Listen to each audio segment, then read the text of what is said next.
bagay dapat gawin mo. Iha, sabik na ako magkaapo.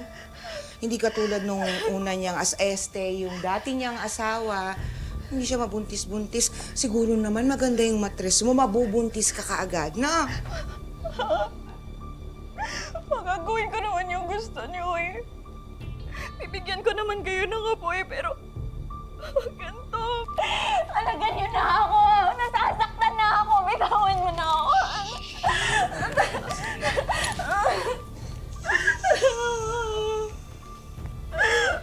Ikaw naman. Huwag mo naman pahirapan. Baka mamaya maano mo eh. Di ba? Hindi na, ma, promise. Ako na bahala dito.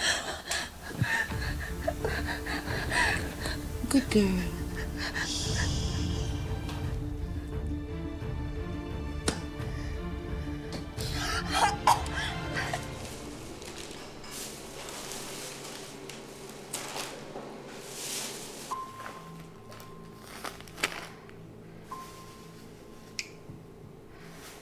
Ganun po ba talaga yung mga amo mo? Yung gusto talaga nila yung nasusunod? Ako, wala akong kinalaman dyan. Alam mo naman, makakatulong lang naman kami dito. Hindi kami nangihimasok sa buhay ng mga amo na.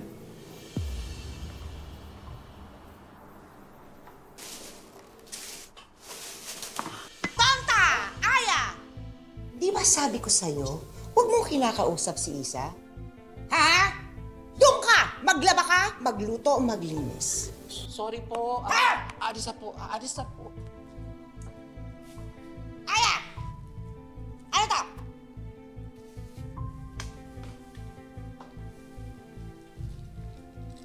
Isa? Anong sinabi niya sa'yo? Wala naman po, ma.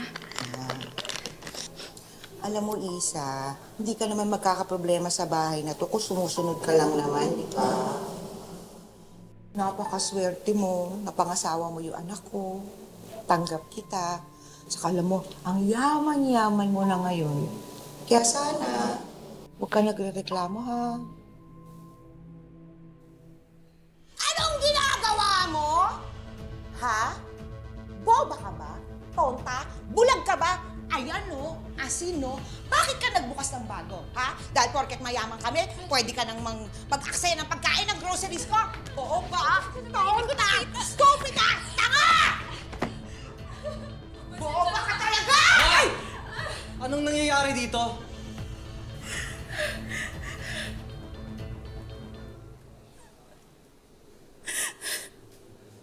Ba't mo sinasaktan ng asawa ko? Yung bago mong asawa, aba naman, nagbukas ng bagong asin. Eh, ito, oh, may luma pa, di ba? Maaksaya! Pasensya na, hindi ko talaga sinasadya.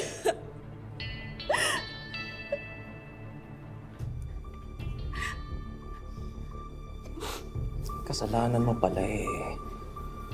Han, alam ko wala ka masyadong pinag-aralan.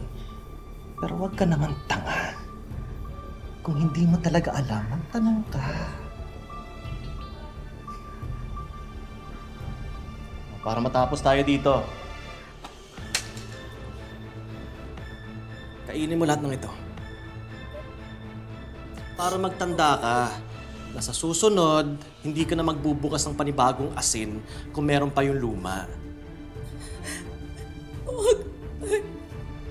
Hindi ko talaga sinasadya. Ayaw mo?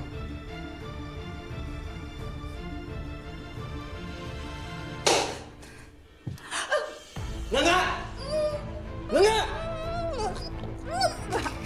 Alam ko na!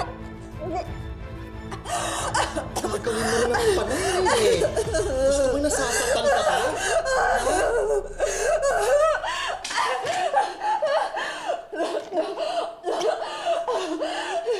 Yan, para meron kang matamis na alaala, para magtanda ka. Very good, na? Very good.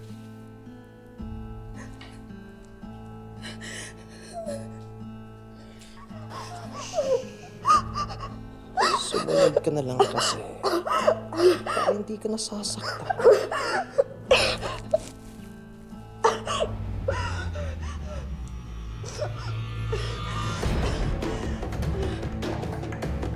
Diyos ko, ano ba tong pinasok ko? Dito na ba ako mamamatay?